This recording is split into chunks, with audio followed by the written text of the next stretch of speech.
Hey, in this video I'm going to show you how to create a button set in Power BI, which means to create some buttons which you can reuse again and again in different projects. We are going to use Figma for that.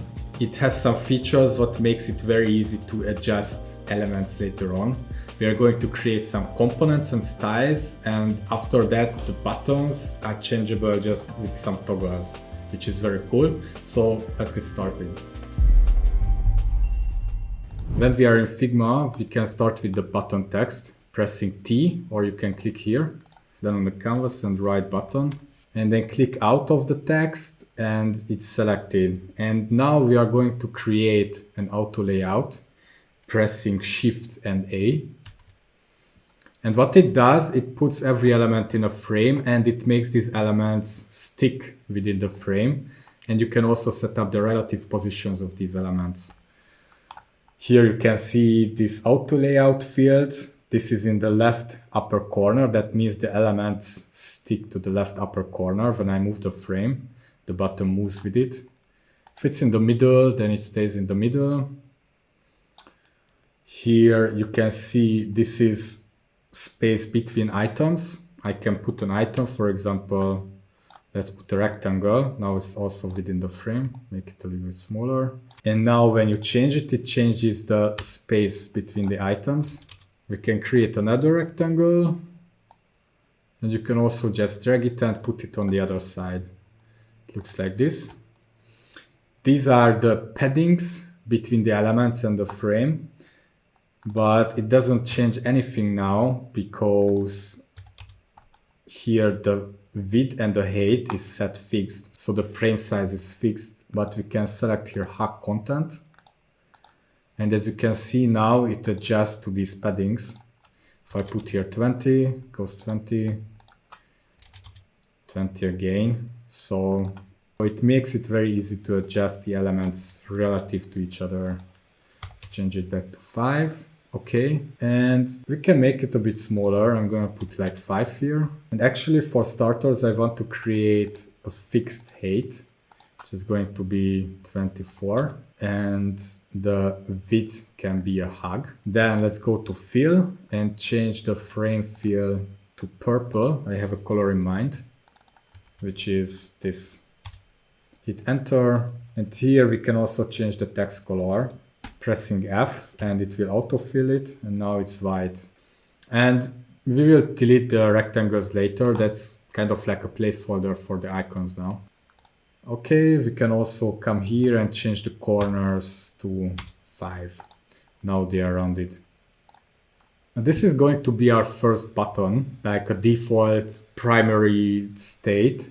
And how it works is that we create a component, which is an objective Figma, which you can reuse later anywhere basically. And it also allows you to create variants. So we can create buttons for different states and different shapes, whatever. To create a component, you can come here and press this. And as you see here, things changed a little bit. Everything is purple, and this is our frame. I'm going to change it to button. And when you come here to assets, there is a local component, which is a button, and you can just pull it in and you have your element there. When you select the button and go up here again, there is an add variant button. Click on that, and it created a copy. And this is going to be our on hover state. That's going to be a bit lighter color, but also purple. Going here to fill and just add this color to it. I'm going to look like this. We can add some notations to it so we know what is what. This is going to be our default. Then this is on hover and active. We are going to ignore the on press and disabled states now for the sake of this video, but you could just go and create all of the variations. So coming back here, you can go and add another variant, but you can also just click here, and this is going to be also purple, but a bit darker. Let's go here, change the fill to this. And these are our states, and these are filled buttons. But let's say we also want to have a button variant where there is only the outline and no filling. So this is filled, and create a copy of these. It's gonna be outlined. You can click here and add another variant. Gonna make this whole area larger, we will need it. And this is going to be an outline button where we can simply delete the fill and add the stroke to it. Let's change the color of the text, pressing 0, and it gives black. So that's an outlined button without fill, so always the given background is going to be visible. And we also want to create not just this one rounded shape, but some other shapes. If I create another variant and coming here, I really like these button sets where like one button is on the left side, rounded, then in the middle section, and on the right side. I don't know if it makes sense. I'm going to show it. If you come here to this frame section and click on this button, you can adjust the corners individually. Clicking in the middle to 0, it goes clockwise. So this is the first corner, this is the second, third, and fourth. And now you can see these two right side corners are not rounded. I'm gonna copy this again. In this case, it's gonna be sharp everywhere. Closing it, hitting 0. Gonna create another copy. And this is gonna be rounded on the right side. Let's make it larger. So you can use these buttons together, like if you have different options, for example, a switch between different visuals, you can just line them up and use them like that. Let's add some text to it as well. It's gonna be the orientation. None. Left, middle, and right. And then we are going to continue creating these button variations. Also here the hover, active buttons, and everything for the outline. But before that, I want to create a color style. That means that instead of putting the colors manually, we can create a palette and pick from this palette. It's going to make our lives easier later, trust me. By doing that, I'm going to create a rectangle. I'm gonna copy the colors first, putting it here. This is going to be our palette. I'm going to create 2 copies. Then the lighter color, it's gonna come here. And then the active color, the darker one, it's going to come here. We can align them. Then coming here, and we are going to create a style out of it. Here, clicking on these 4 dots, style, click on the plus, and this is going to be our default. Create. And if you deselect everything, then you see here local styles, and you have default here. Whenever you create something now, you can just go here to the 4 dots and create this style. We are doing it for the other colors as well. Going here, selecting dots, add a style, and that's gonna be our active. And now we have 2 of these.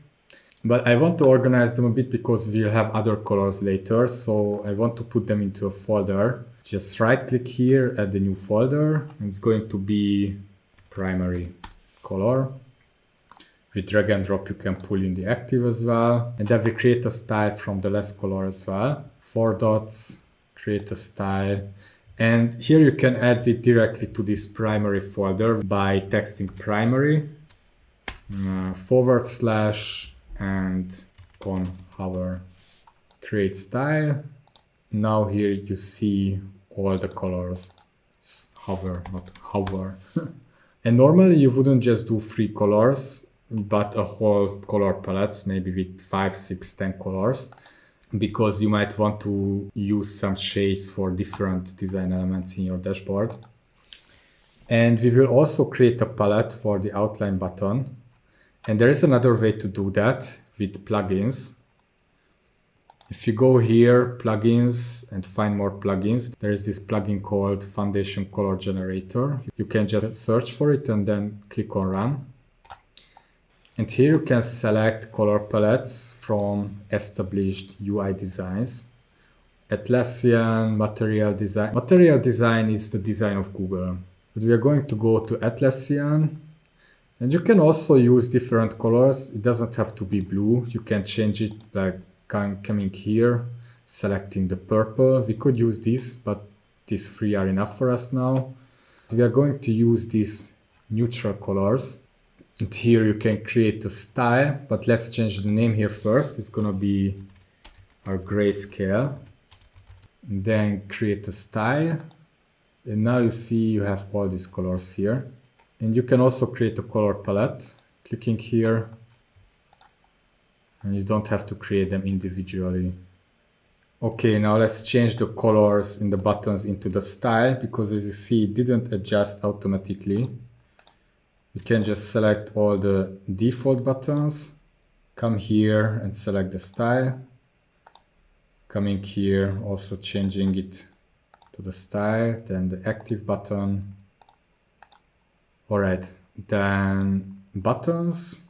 Here I want to change the stroke to the darkest gray. It's kind of bluish though. And I want to change it for the text as well. Coming here, doing the same. Then I'm going to select this whole area. And you see we still have the text color. And let's change it to white from the styles. I'm not gonna bother with the rectangles because we are going to delete them anyway. And if you want to adjust the style, what's good about is that it changes everywhere the color where you adjusted the style. For example, coming here in default, and I want a different color. And as you can see, it changes the style everywhere where it's used. Okay, let's press Ctrl Z. And there is another plugin which makes you change multiple styles at the same time.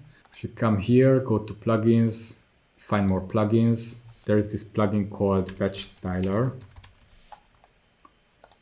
And if you click on Run, go to color, yeah. I could select all of my primary colors and just change the shade here. Unfortunately, it doesn't show how it changes it, but if you click Update Styles, you see that it changed it everywhere. You can also just create different color palettes quickly with that. But now let's change it back. Ctrl Z. And now let's get to the icons. We could either go to plugins, go to Iconify and cherry pick some plugins we like. But a much more efficient way is to use an icon collection. If you come here and click on the home, and next to your email and name, you click here and go to community. There is the Figma community, where you can find a lot of inspiration and different design elements, which you can also use in your projects. You can go here to search and search for any kind of icons. There is an icon set which I like, is called Hero Icons. Here you see there are a lot of them. They are, I think, kind of the same. If you go here though, it says try it out.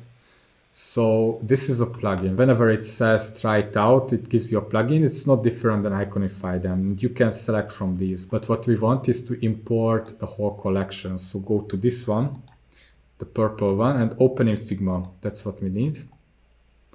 Right. And these are all the icons. These are good for us. You can use multiple icon sets if you want. Now you have this earth symbol here and you can go back to the community. You can look for business icons. Select from there, whatever. What you might want to pay attention to is the paid or free version. But these hero icons are free to use. These are a lot of components here.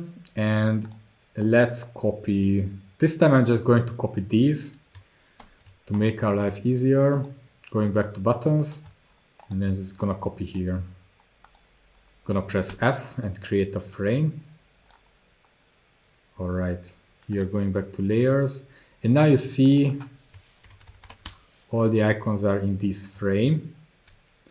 And let's put one icon here. I would say look for these arrows here.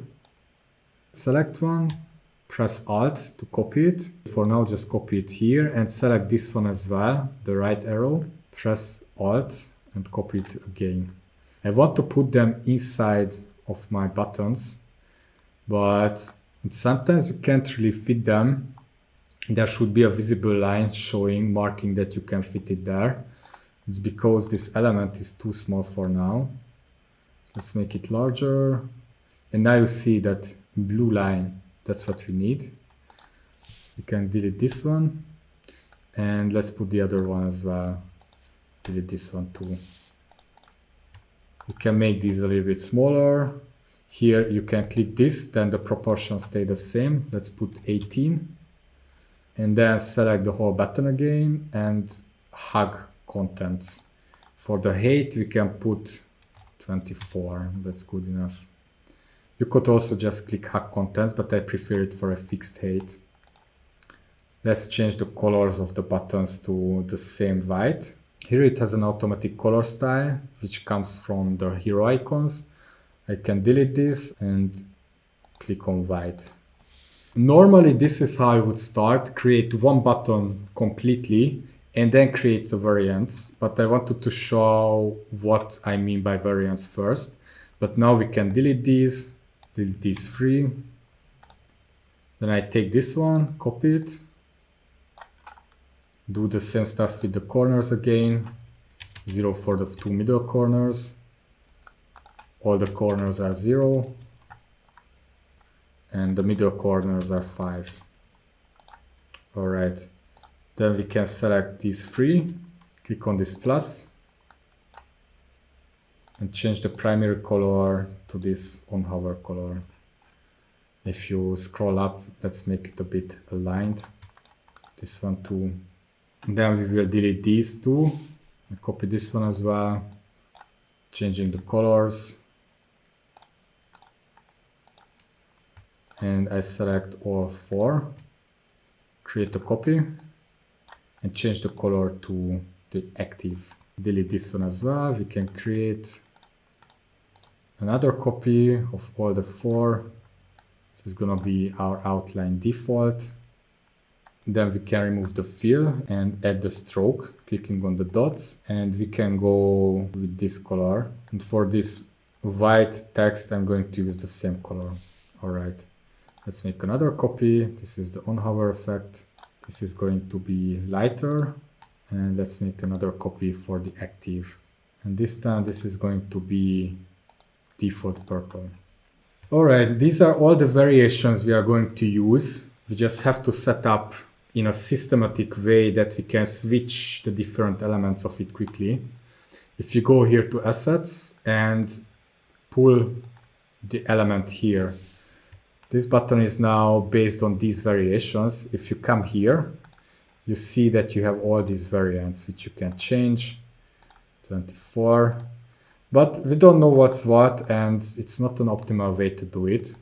So we can come back and group them differently depending on what we want. For example, we want all the filled colors. That's gonna be one set of options. Let's select them all, go here and type filled, then select the outlined, and this is going to be outlined. If you come here, then now you have two options to pick between these two, but we still can't access the other options or the icons, for example. And we want to create elements for the default buttons. So let's come here, we can call it type. And we can add another property, clicking on the plus, another variant. This is going to be state. State, default state is good. And here we have default state for all the buttons. But these are on hover states.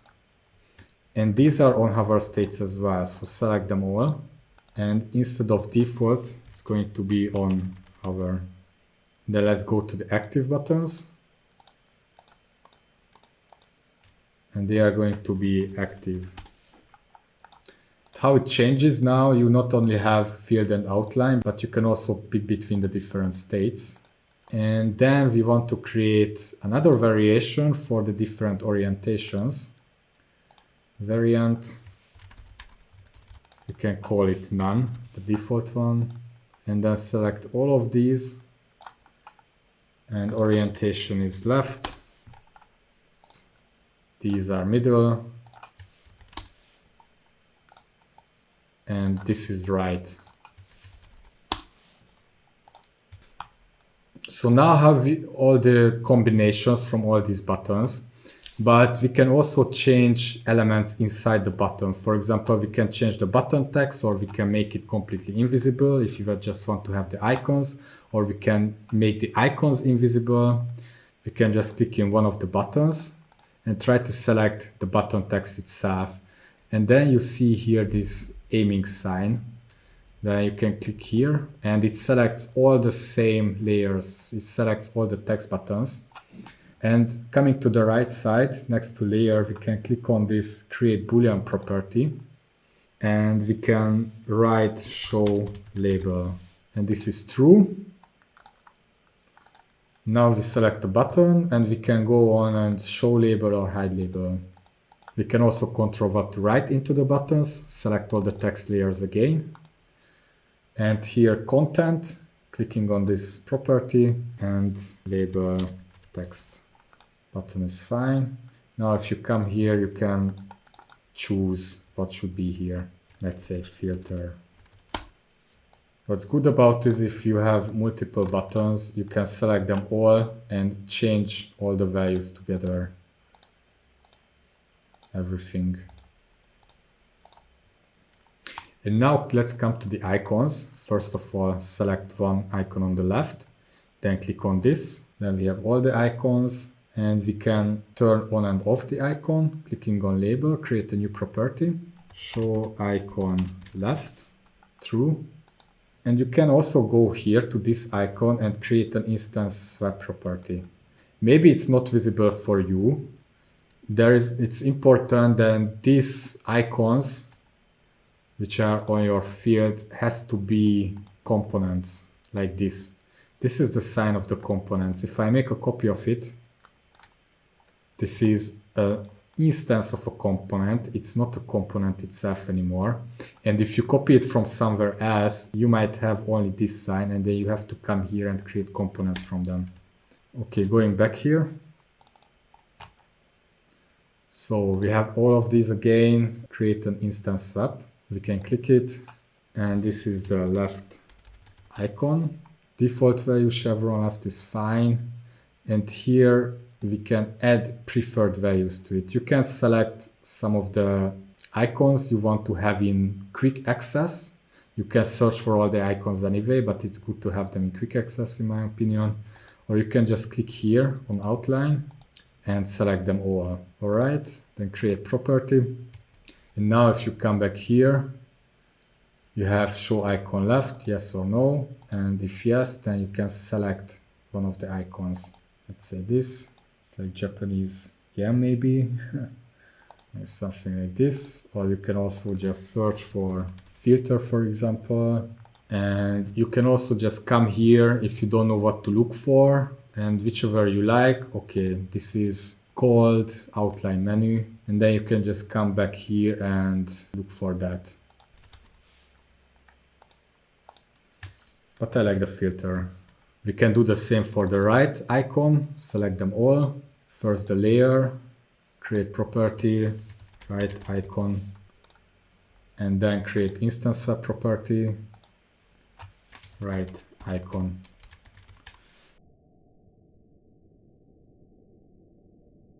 And if you click here on the button, the whole component set, you can see that we have all these fields here, properties. We can also change them or delete them. You can change this, for example, and say show right icon.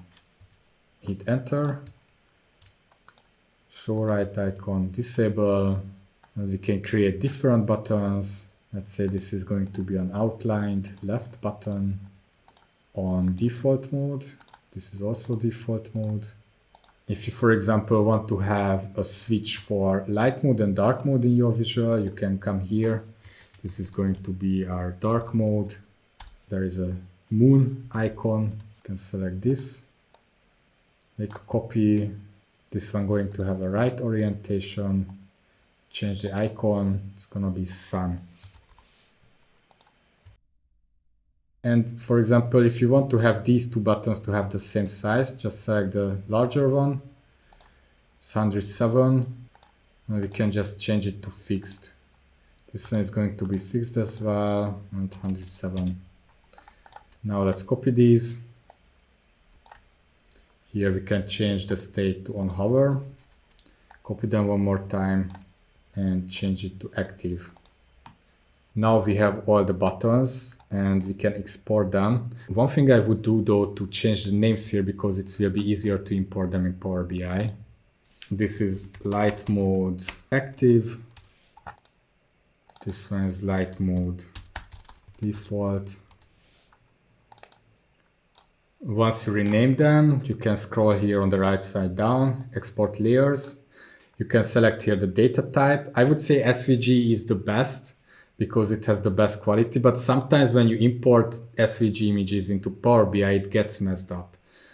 So let's try this, but if it doesn't work, I would suggest to make the buttons a bit larger, save them as PNG, and then later scale them down in Power BI. SVG, then export, then click on export layers and save them somewhere. We are in Power BI. Here's a layout, which you can also download. I put a link in the description, but you can use a blank canvas as well. It doesn't matter. And let's insert the button. Blank button, go to style, remove every style element, click on fill, and browse for what we need. We want the filter default. This is going to be our filter button. Either you make the proper size in Figma when you know what size you want, or you can do it in Power BI. But let's say we want to use the same size what we had in Figma, which was 72 by 24. So let's come here, properties. The height was 24 and the width was 72. Yeah, it fits perfectly. There is an issue though. You see these corners there. It's not rounded because there is this fill here, white filling. But if you make it transparent, then it makes also the button transparent, so it doesn't work. And this is an issue, and how you can overcome it is going back to style and giving a transparent color to it. I already created a measure for it, which is just a hex code of white. And these two numbers are the percentage of opacity, which is 0 in this case.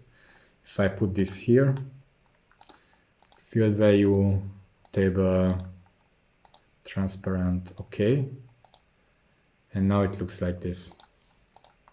I can go back to style, change the state to on hover, changing the fill image, filter on hover. And the active state would be if you, for example, press on filter and the filter pane pops up and then it marks that it's activated. Now I'm going to copy this, and this is going to be for our switch. Let's look what does the size. 107 by 24. General properties, height was 24, width 107.